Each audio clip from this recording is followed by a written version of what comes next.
Kepala Sekolah 1 Mahasiswa yang terhormat Ketua STAIS Pak Arif Bambang,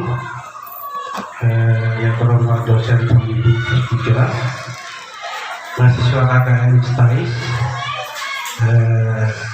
pemimpin sekolah, dan yang satu yang dicintai. Mungkin saya tidak terlalu banyak mungkin menyampaikan materi ini mungkin sudah disampaikan dengan Ibu Tati. Saya cuma sedikit menambahkan saja tentang mitigasi bencana. Saya mohon izin kita berdiri, Pak. Dari kami mungkin dari ini mungkin mitigasi bencana ini sangat penting sekali. Artinya ada 6 item mitigasi. Ada 6 bencana, mitigasi bencana banjir, penyebab terjadi banjir, dampak yang ditimbulkan, upaya pencegahan dan upaya pengurangan potensi. Jadi ada 6. Jadi kalau kita apa artinya mitigasi? Lanjut. Nah, ini mitigasi. Jadi mitigasinya sebagai tindakan yang dilakukan secara awal untuk menghadapi sesuatu secara alam dan mengurangi atau meningkatkan dampak secara alam tersebut terhadap kelangsungan hidup manusia dan lingkungan hidupnya. Artinya mitigasi bencana ini dari awal. Jadi Ibu lakukan kegiatan sosialisasi kepada masyarakat, anak-anak, bagaimana sih mengurangi risikonya. Contohnya anak-anak jangan buang sampah di paret, gitu kan. Lagi menyumbat kesalahan air sungai, air paret. Mungkin anak-anak juga main-main apakah ada kegiatan yang sejenis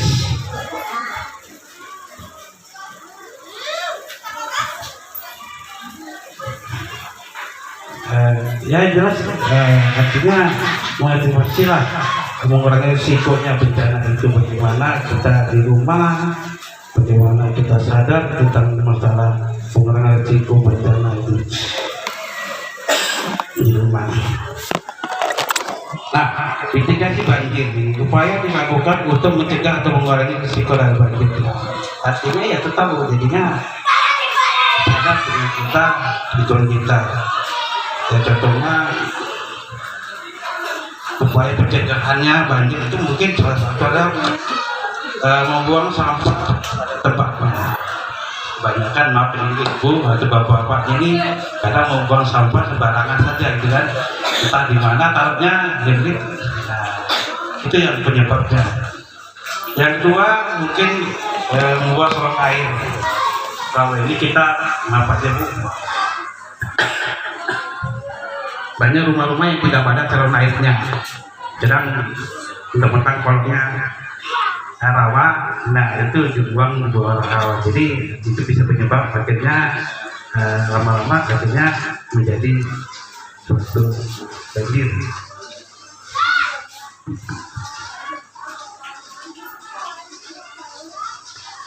Pendidikan bangunan pencegah banjir. Nah ini peran PU apa peran PU nanti di sini nanti membangun pencegahan mungkin buat saya model jalan-jalan. Oke, di sini saya nanti tanggul-tanggul yang di sini. Ini perannya PU nanti ke depan. Mudah-mudahan saat tadi berapa tanggul yang akan dibuat oleh PU dengan protokol kita ini. Mudah-mudahan mengantisipasi banjir 5 tahunan, 10 tahunan.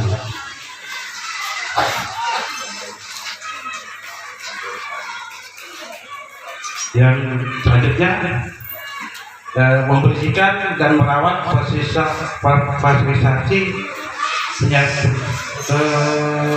penyaluran air. Jadi kalau kita pengelolaan dan perawatan fasilitas air, artinya kita menjaga fasilitas air ini, contohnya tempat-tempat yang contohnya membersihkan dan menentukan kota lain. Jadi kayak model saluran air itu tempat yang betul-betul yang lembab, yang dibersihkan, dirawat.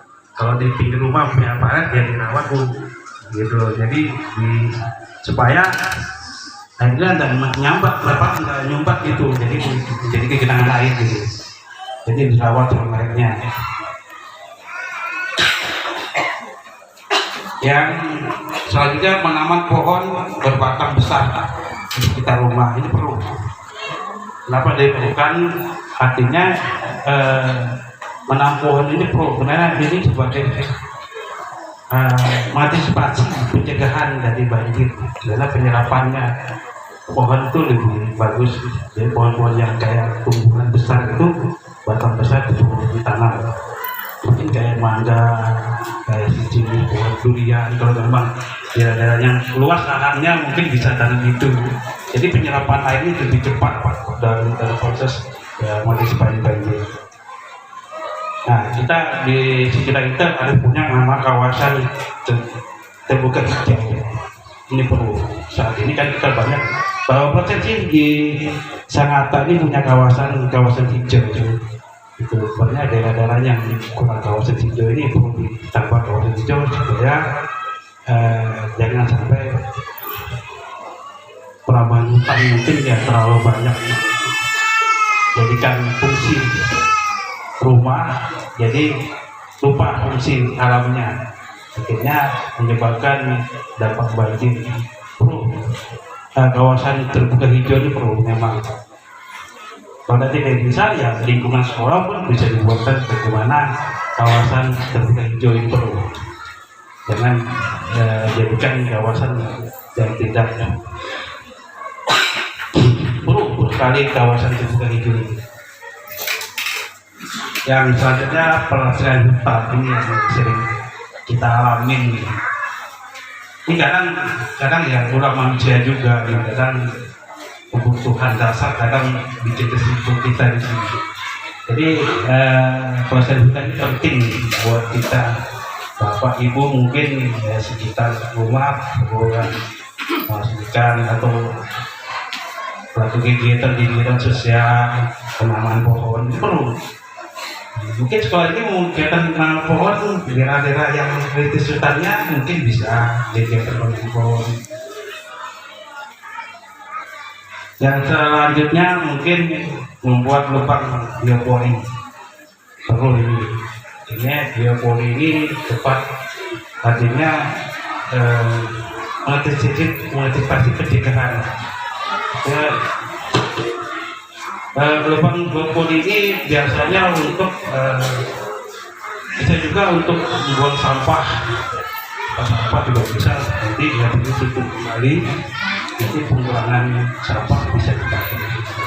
Tapi yang sampah yang jenis bukan plastik ya, tapi yang jenis daun-daunan atau apa itu lebih bagus jadi dari lubang ini untuk mengantisipasi juga sih pencegahan dari awal itu.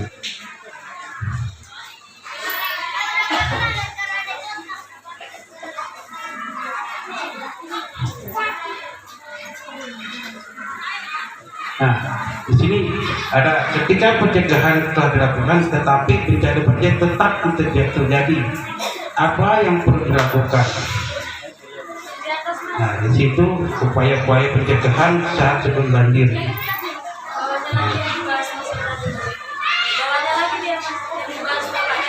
Nah, ini upaya-upayanya, upaya-upaya apa yang saat sebelum terjadi banjir, upaya apa yang saat terjadi banjir, dan upaya-upaya apa yang pasca terjadi banjir.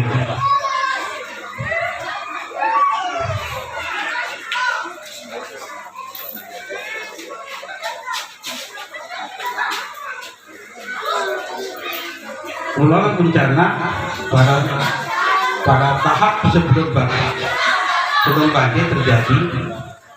Nah, ini yang tahap siaga, melakukan pertemuan masyarakat berbasis evaluasi banjir dan melakukan pencegahan untuk menghadapi banjir ke depan. Jadi kita lakukan pertemuan kayak begini.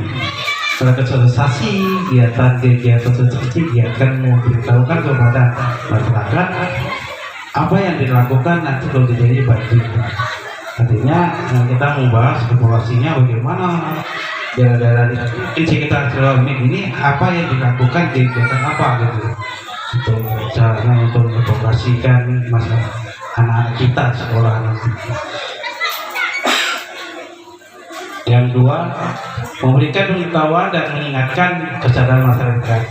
Ini perlu kita sebagai orang tua anak, kita wajib mungkin tetangganya atau masyarakatnya yang nggak tahu memberikan ini pembahasan bencana begini loh. Jadi bencana itu jangan dianggap gampang, tapi bencana harus bagaimana mengantisipasinya di daerahnya. Yang selanjutnya pemberdayaan masyarakat melalui koordinasi ke masyarakat dan pemerintahan terkait. Nah ini perlu ini membudayakan melakukan komunikasi. Kayak komite ini perlu memang. Ini perlu memang.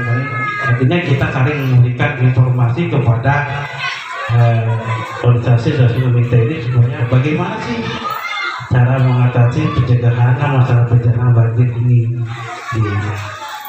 Mungkin kemudian informasi di WA grup lah, atau informasi mungkin dari informasi dari internet lah atau gimana.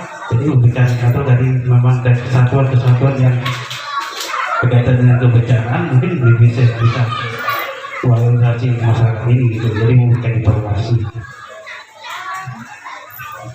Tampaknya pelibatan masyarakat pertolongan dini. Nah ini ibu bapak mungkin bisa melakukan kegiatan ini bila nanti kejadian bencana sekitar kita. Kita harus punya melibatkan masyarakat dan pertolongan diri sendiri. Artinya ibu jangan mentang-mentang sudah menolong diri jadi lupa dengan masyarakat sekitarnya gitu. Artinya ya ada pertolongan diri sendiri baru orang keluarga dengan orang lain gitu. Jadi percaya diri dulu lah. Jadi kalau dulu ada perhatiannya apa-apanya baru melakukan orang lain. Selamatkan diri kita sendiri dulu baru orang lain diselamatkan. Gitu. Nah, ibu yang ini sudah disampaikan dengan ibu mungkin membuat sirine berkali ini berupa sirine atau pengesuara. Ini perlu. Jadi sekolah ini mungkin perlu ada itu. Suatu ada bencana nanti perlu ada berikan peringatan mungkin dari informasi bisa memberikan peringatan sekitarnya ini bisa mengetahui bahwa ada suatu bencana gitu. Yang selanjutnya naik pelatihan pendidikan kepada masyarakat dampak yang ditimbulkan dan bagaimana harus dilakukan, harus disingkapkan dalam menghadapi banjir. Pelatihan dan pendidikan ini perlu. Nanti yang mudah-mudahan ke depannya sekolah ini bisa memberikan suatu pelatihan dan pendidikan. Gitu. Jadi tidak ada anak sekolah, tapi masyarakat juga perlu ya ibu-ibu komitenya, bapak komitenya juga ikut dididik juga supaya tahu bagaimana sistem menghadapi bahaya banjir. Nah, jadi tidak anak sekolahnya, tapi ibu komitenya juga harus terlibat dalam pendidikan dan pelatihan nanti ke depannya. Nah ini yang satunya menyebabkan tempat pengungsian. Ini perlu sekali. Mungkin di Remen ini mungkin di mana tempat pengungsian yang bagus kalau terjadi banjir, bencana banjir. Artinya kita perlu punya tempat yang betul-betul aman.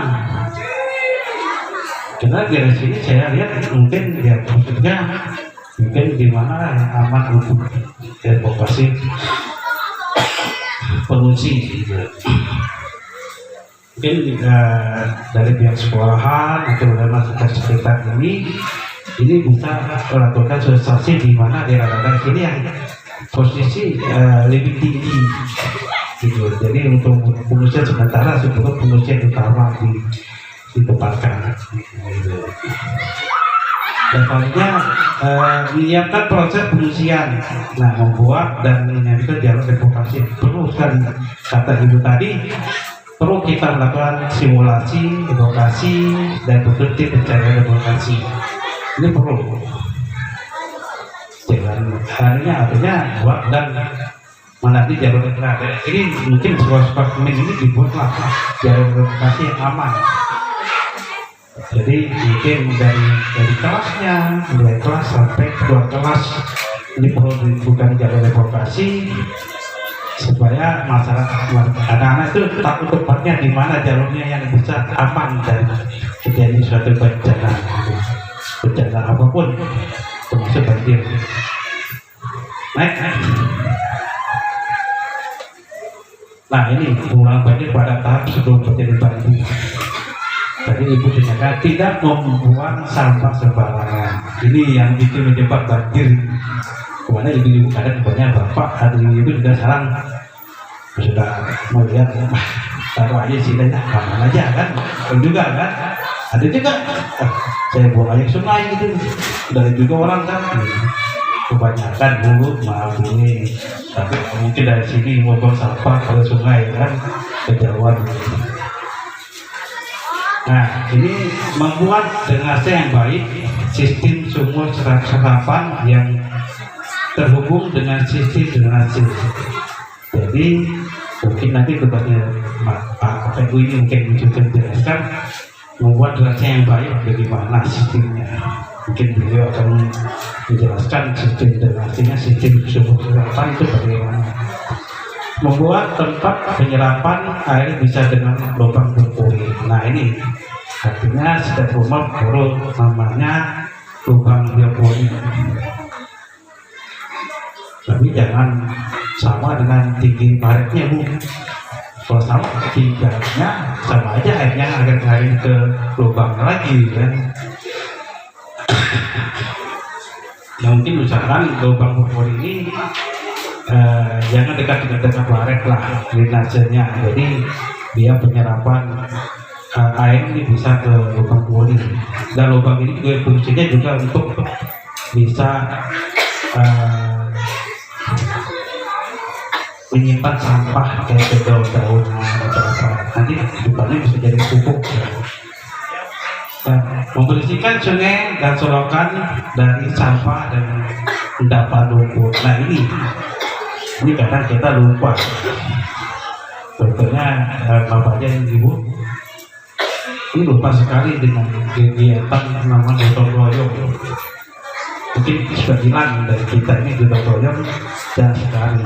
Jadi ini perlu membersihkan sungai dan sorokan dari sampah dan endapan lumpur.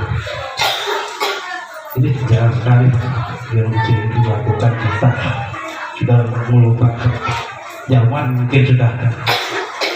Ini perlu namanya membersihkan sungai dan sorokan dari sampah dan endapan lumpur. Itu yang menyebabkan banjir kita. Jadi curah hujan tinggi tiba-tiba itu tidak dibersihkan, akhirnya akan menjadi kubangan-kubangan air jadi banjir. Memindahkan bangunan atau konstruksi yang berada pada jalur banjir. Nah, selama ini kita bangun rumah, buat rumah, padahal itu paling tidak ada. Karena kita tutup paling itu untuk mengakses mobil ke dalam rumah atau rumah. Ini perlu, karena suatu menjadikan sumbatan memindahkan bangunan atau konstruksi yang berada di jalur air, jalur air. Ini yang mungkin kadang kita menjadi banjir. Karena itu jalurnya air menuju ke tempat yang rendah, tapi ditutup karena ada bangunan. Ini yang bikin banjir sekitar kita. Harus diperhatikan dulu di mana jalur kita airnya yang menuju ke rendah. Kalau dia menuju rendah itu tutup dengan ada pembangunan, tolonglah dibilangin masyarakatnya, tolong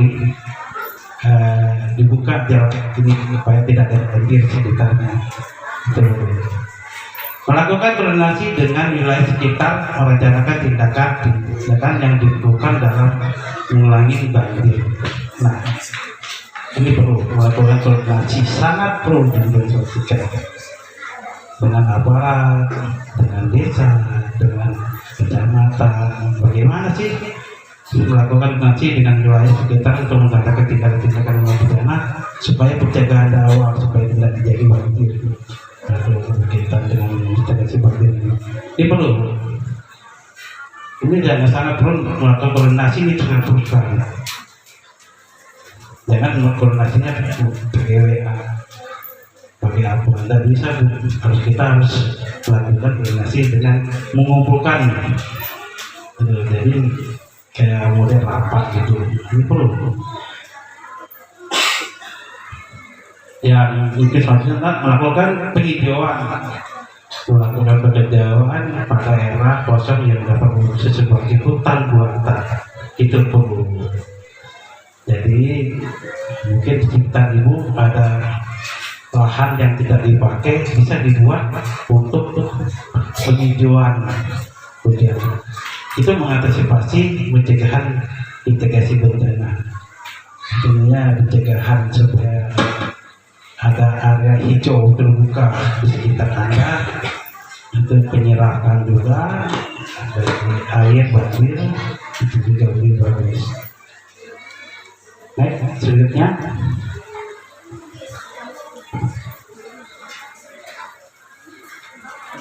nah ini pembangunan berjalan.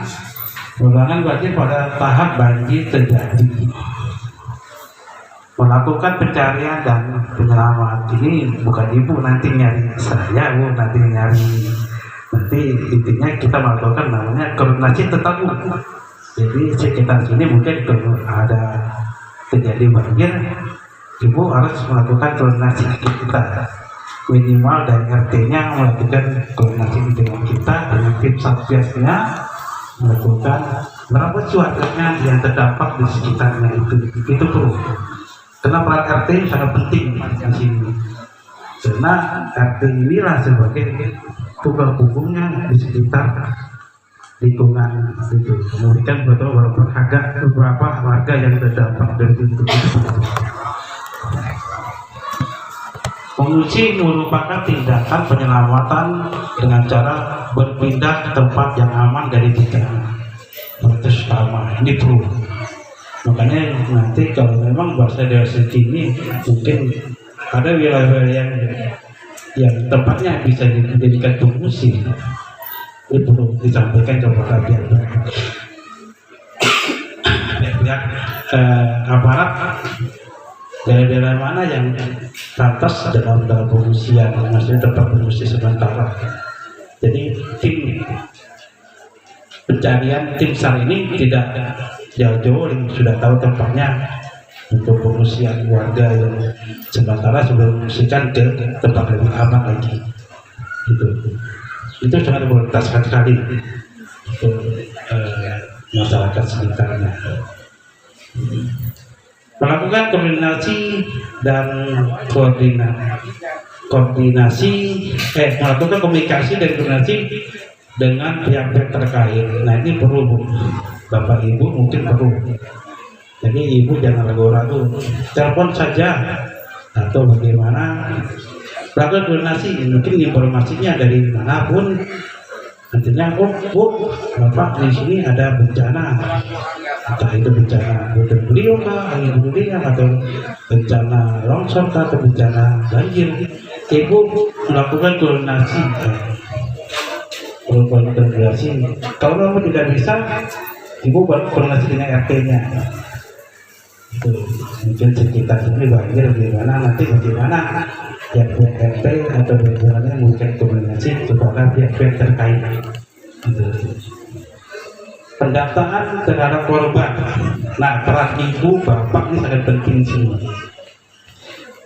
Kita sebagai tim SAR ini kadang kita belum bisa mendapatkan jumlah korban yang terdampak ini. Nah, peran RT sangat penting. Ibu-ibu juga memberikan informasi kepada RT-nya berapa sih jumlah yang terdampak korbannya. kepada sekitar lingkungan Anda. Makanya bukan merupakan koordinasi itu penting, melakukan komunikasi dan koordinasi itu penting. Jadi nanti berapa jumlah, misalnya anggapannya di atas ini berapa jumlah yang terdampak. Nah itu perlu.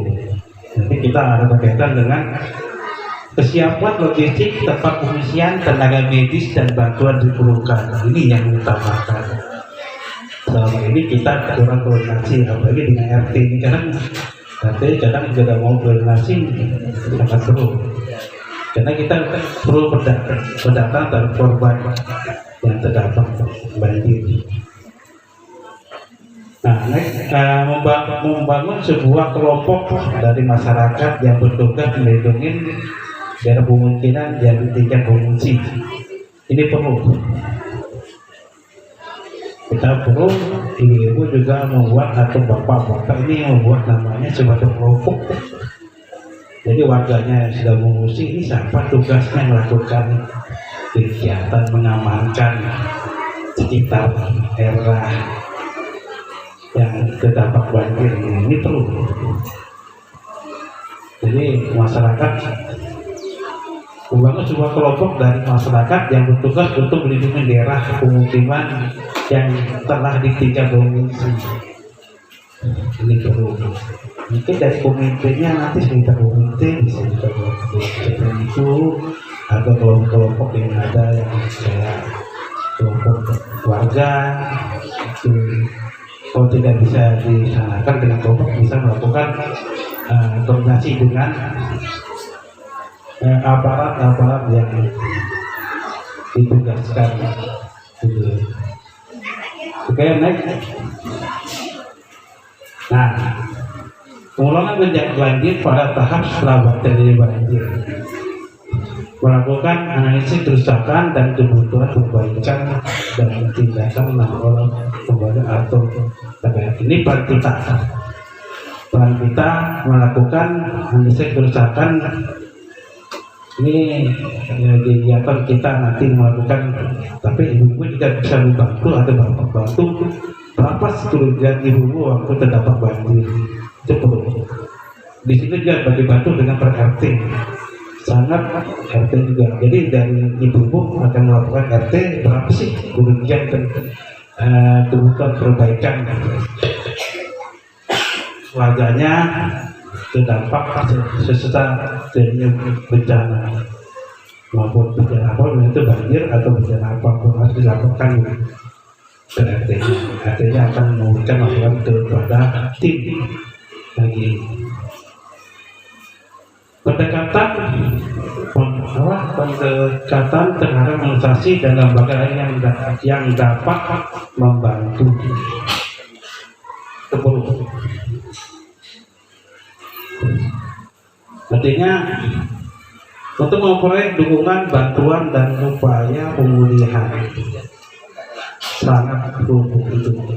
Ini peran bapak dan ibu juga harus kegiatan itu mungkin dari mahasiswa juga bisa melakukan ini karena terkait dengan lembaga gitu. Membangun gedung dan infrastruktur yang harus melakukan perhatian dan mengacu pada tindakan kesiapsiagaan mitigasi banjir agar dampak yang mungkin datang berikutnya dan dapat ditekan. Itu baik. Oke, itu aja Bu, terima kasih. Mungkin sampai situ aja, mungkin sudah banyak disampaikan dengan itu tadi. Saya sebagai untuk sedikit saja saya menyampaikan hal itu, tapi ini untuk kebersamaan. Mohon maaf bila ada kata-kata yang kurang baik dari saya. Dan mohon maaf. Assalamualaikum warahmatullahi wabarakatuh.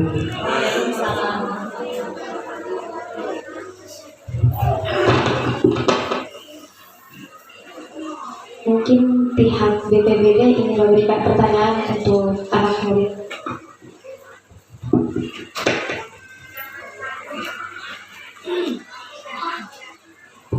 Ya, untuk anak-anakku yang satu cinta, ini ada suatu pertanyaan mungkin simpel saja.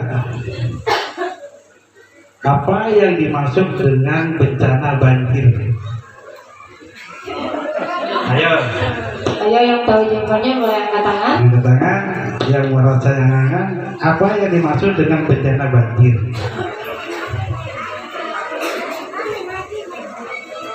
Ayo yang mau hadiah. Angkat tangannya. Sangat mudah ini, sangat mudah sekali. Sangat mudah sekali.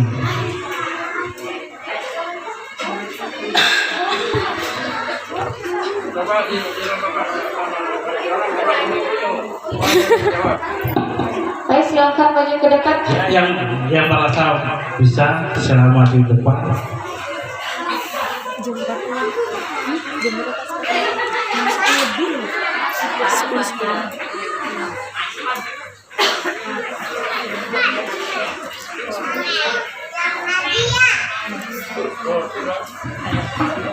Ya, sebutkan nama, kelas berapa?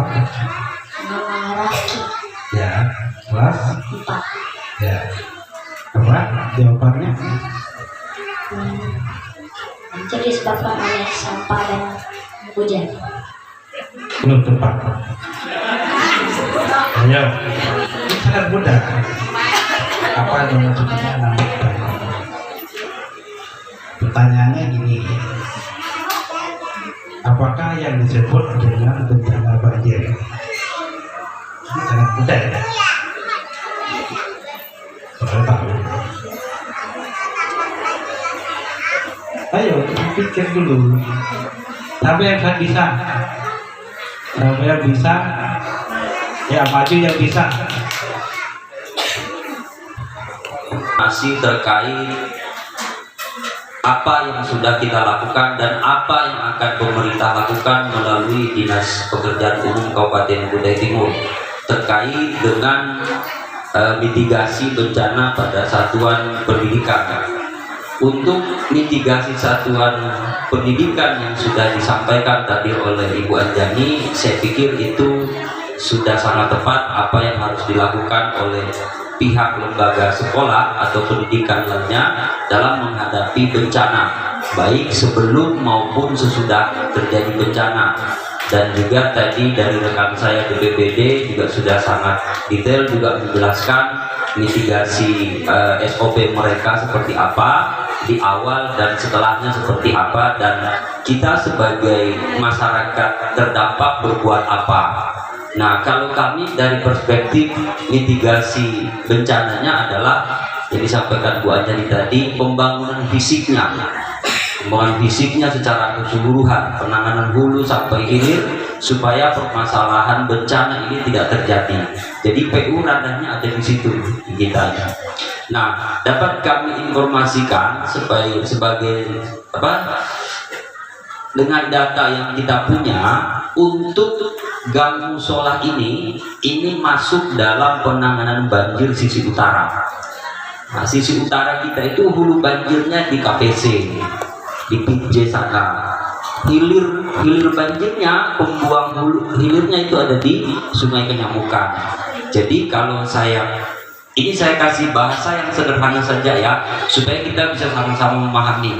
Untuk kawasan sisi utara itu Yosudarso itu terus sampai ke itu apa itu namanya Road 9 ya. Ya, itu sampai ke Bukit Pelangi, terus kalau ke sana sampai ke perbatasan Asadia. Nah, itu penanggulangan sisi utara. Hilirnya semua ada di Sungai Kenyamukan, hulunya ada di PJ. Jadi kalau kita bagi lagi sepanjang Soekarno-Hatta itu kita bagi 3 segmen lagi. Segmen A, segmen B, segmen C, untuk kita buatkan sodetan salurannya ke masing-masing saluran pendekat. Nah, kalau kita lebih dekat lagi ke Gang Musola ini dia tidak punya hulu banjir. Jadi dia hanya genangan air hujan saja. Kalau intensitas hujannya tinggi, itu yang akan menggenangi di sini. Karena saluran tersier dalam kawasan pemukiman di sini belum terintegrasi secara hulu dan hilirnya. Karena ada sekat-sekat di gang sebelah yang tidak bisa tembus. Nah, kalau untuk di gang musola, hilir penengahnya itu pengambilnya ada di folder Ilham Maulana. Jadi kita di Jalan Dayung itu ada hulu banjir dari Singa Gembara, itu crossing di Jalan Dayung, masuk di Gang Mulia yang distribusi sampai ke folder. Nah, musola, prima, jeruk, semua ini masuk ke sana. Jadi masuk dia kolom retensi 1 di folder, sudah lumpurnya turun, baru dia masuk kolam besar baru buang ke kanal 1 buang ke Sungai Penyamukan. Nah, seperti itu polanya. Jadi kalau kita berbicara banjir, apalagi yang terjadi kemarin, yang memang cukup trauma buat kita semua, sebenarnya permasalahan banjir untuk kewenangan Kabupaten Kutai Timur itu hanya 30%. 70% banjir itu disebabkan oleh meluapnya Sungai Sangatta. Karena tingginya aktivitas industri di hulunya. Ada sawit, ada tambang batu bara. Nah, sehingga daerah-daerah resapan kita di hulu itu sudah tidak bisa lagi menampung. Masuk dia ke Sungai Sangatta, ditambah lagi dengan aktivitas tambang, itulah yang membuat pendangkalan penampang sungai kita, sehingga tidak sanggup lagi menampung jumlah debit yang begitu besar. Karena Sungai Sangatta ini sanatnya itu, ujungnya itu ada di Sungai Mahakam. Jadi namanya itu WS Mahakam, WS Karangan, WS Mahakam, WS Karangan masuk das daerah aliran Sungai Sangatta ini ke sana sanatnya. Jadi kalau di hulu sana itu banjir, di Karangan, di Muara Bengkal, Ancalong sampai ke atasnya itu, ini Sungai Sangatta termasuk nadinya untuk dia buang ke situ. Ditambah lagi karena ada aktivitas industri ini yang mempercepat penampang sungai kita dari hilirnya di Muara Sangatta sampai ke Kabo PDAM itu panjangnya 32 kilo. Nah, sepanjang 32 kilo itu sudah sangat kritis. Jadi kami melakukan 2019 itu bathymetri namanya kalau dalam bahasa teknis kita, perhitungan bathymetri sepanjang 32 kilo untuk mengetahui berapa kedalaman Sungai Sangatta yang ada sekarang. Itu sudah sangat prihatin. Makanya kami sebagai orang, kalau bisa dibilang untuk orang air, ya kami ketawa saja kalau terjadi banjir memang. Karena memang sungai kita sudah tidak sanggup. Ditambah lagi memang tinggi catchment area kita, dataran Sangatta ini, pendidikan CS ke sana sampai ke sini, itu hanya berkisar 130 sampai 2 meter saja ketinggiannya dari muka air laut. Jadi Bapak Ibu bisa bayangkan, kalau di hulu hujan, laut naik, mau kemana tuh air?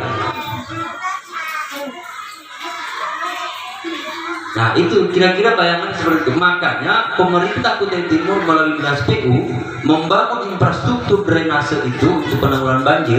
Fungsinya itu dua, bukan hanya sekedar mengalirkan, tapi juga menampung. Ketika debit air laut naik, hujan di hulu, dia tampung dulu. Contoh kayak pendidikan, itu yang kita bangun.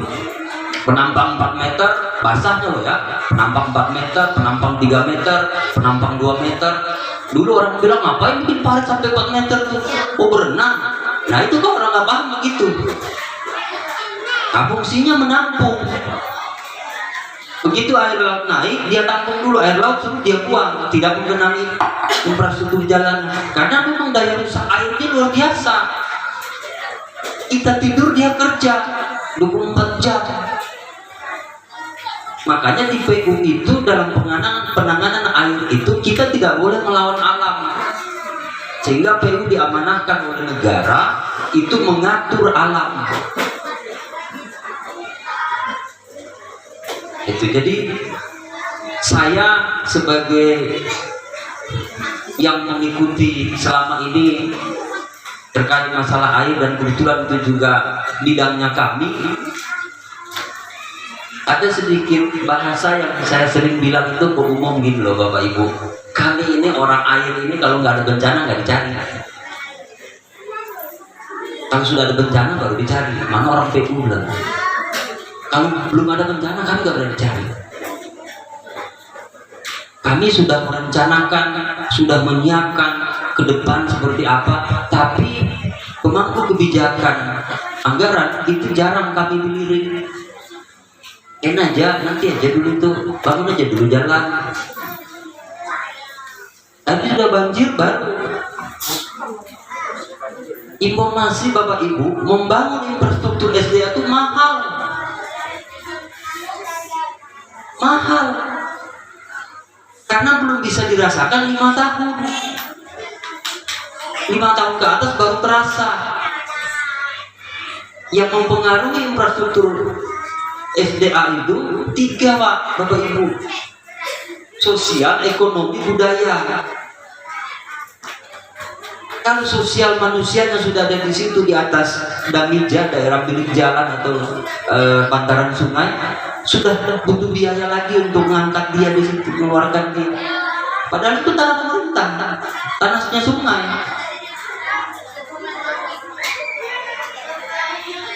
Itu. Budayanya buang sampah di atas parit di dalam sungai, itu budaya. Sudah kebiasaan. Daripada yang ke depan rumah, belakang aja lempar ke sungai. Ini budaya. Ekonomi terjadi.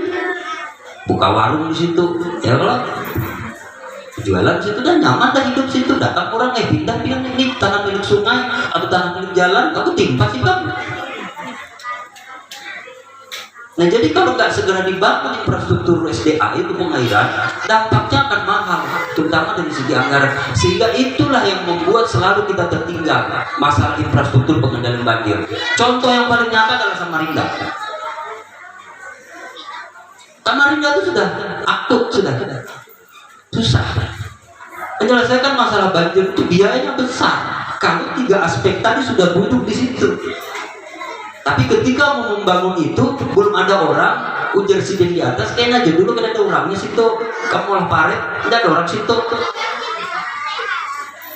Sudah ada orangnya, mahal sudah. Nah makanya terkait dengan kita di sini di kawasan pemukiman lingkungan, ini masalah banjir begini masalah semuanya, bukan hanya masalah pemerintah. Masyarakat kira-kira yang dilewati jalur drainase mau nggak ngasih tanahnya kalau digali paret? Jangankan ngasih, pagarnya aja kesentuh marah. Tapi sudah banjir, mana nih pemerintah? Nah ini, jadi memang kita harus bekerja sama antara pemerintah dan masyarakat. Harus ada pengertian juga dari masyarakat. Memang negara hadir untuk menyelesaikan masalah, tapi tidak semua masalah bisa diselesaikan oleh pemerintah. Karena keterbatasan anggaran, banyak sektor lain yang harus dipenuhi oleh pemerintah. Alangkah bagusnya kalau masyarakat dan pemerintah itu bisa bersinergis. Saya Bu mohon izin, saya jadi tim pro di bangun jalan pendidikan paretnya, tim pro bangun jalan kenyamukan itu paretnya sama APT Pranut. Itu saya ketok pintu itu tiap satu rumah itu. Bapak Ibu mohon izin saya dari PU, saya diberi ini begini, saya minta tolong bisa kami saya gali. Ada yang terima, alhamdulillah. Gak ada yang terima, kita tinggalkan. Yang menolak banyak, yang minta uang banyak.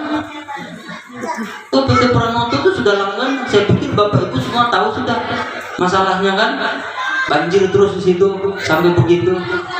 Di pom bensin nggak dikerjakan. Itu kalau saya cerita panjang kali lebarnya nggak selesai waktu kita ini. Masalah-masalah kami membangun infrastruktur pengendali banjir di Kota Sangatta ini. Kami punya grand design penyelesaian masalah ini, tapi kami jarang diberi kesempatan untuk bisa menyelesaikan. Kalau banjir Sangatta ini baik aja itu, Sungai Sangatta 70% itu selesai, kita cuma 30%. 30% ini pun yang sudah kita bangun dari 30% ini 40%, masih butuh 60% karena belum terintegrasi secara keseluruhan hulu hilirnya. Yang banjir kemarin kan yang dilewati sepanjang sungai itu kan. Di sini kan hampir tidak. Di sini hanya curah hujan saja yang tidak bisa lari. Yang terdampak itu di sana, sama dataran terendah daerah Majai. Nah dari Asadia itu ke sana itu sudah hilirnya ke Majai, ke Sungai Sangatta sana. Asadia ke sini buangnya semua ke Kenyamukan, termasuk gang musola ini. Termasuk kanak folder kita di Lomawan itu buang di situ semua. Nah, jadi itu informasi yang dapat kami sampaikan sebagai tambahan wawasan juga buat kita semuanya. Oh ya, satu lagi, Bu Anjani, saya pikir tadi itu ada perkim. Jadi di pemerintah itu dulu ada untuk kawasan lingkungan itu namanya bidangnya Cipta Karya. Di Cipta Karya itu yang menangani termasuk seksinya adalah seksi lingkungan. Nah saat ini seksi lingkungan ini sudah punya dinas sendiri, namanya Dinas Perkim, Dinas Perumahan dan Pemukiman. Nah, jadi untuk kawasan musola ini menjadi kewenangannya adalah Dinas Perkim, karena tipe drainasenya ini adalah drainase tersier. Kalau kami di PU itu tipe drainasenya primer dan sekundernya. Nah, harapan kami Perkim itu selaku yang punya kewenangan di tersier membangun kawasan satuan pemukiman ini berintegrasi elevasinya dengan kami. Jadi kalau dia bikin paret kecil begini, nanti dia tanya PU, saya mau bikin paret di gang musola, saya buangnya kemana? Nanti kami bilang buangnya ke sekunder ini. Nah itu. Karena mohon maaf juga di pemerintah ini ada juga orang asal bangun aja, nggak tahu buangnya kemana. 3 bulan hitam paretnya. Nah nanti lebih kritis lagi Bapak Ibu ya, kalau ada orang bangun paret, tanya ini buangnya kemana gitu. Kalau nggak ada pembuangan jangan, jadi genangan aja. Saya itu dari dulu selalu mewanti-wanti yang begitu. Harapan kami itu kami sudah satu elevasi se-Kota Sangatta ya. Dan kami sudah punya itu, cuma kadang dari beberapa SKPD itu punya cara sendiri dalam melaksanakan. Nah nanti dari masyarakat tinggal tanya aja, kalau ada parit dibangun di depan rumahnya ini mau dibuang kemana? Gitu ya. Saya pikir itu mungkin yang bisa saya sampaikan. Saya harap ada diskusi, ada tanya jawab supaya bisa kita lebih berkembang lagi. Karena ini kan sifatnya hanya membagi informasi supaya kita tahu. Ya, mungkin itu saja yang dapat saya sampaikan. Saya kembalikan kepada moderator. Wabillahi taufiq wal hidayah. Assalamualaikum warahmatullahi wabarakatuh.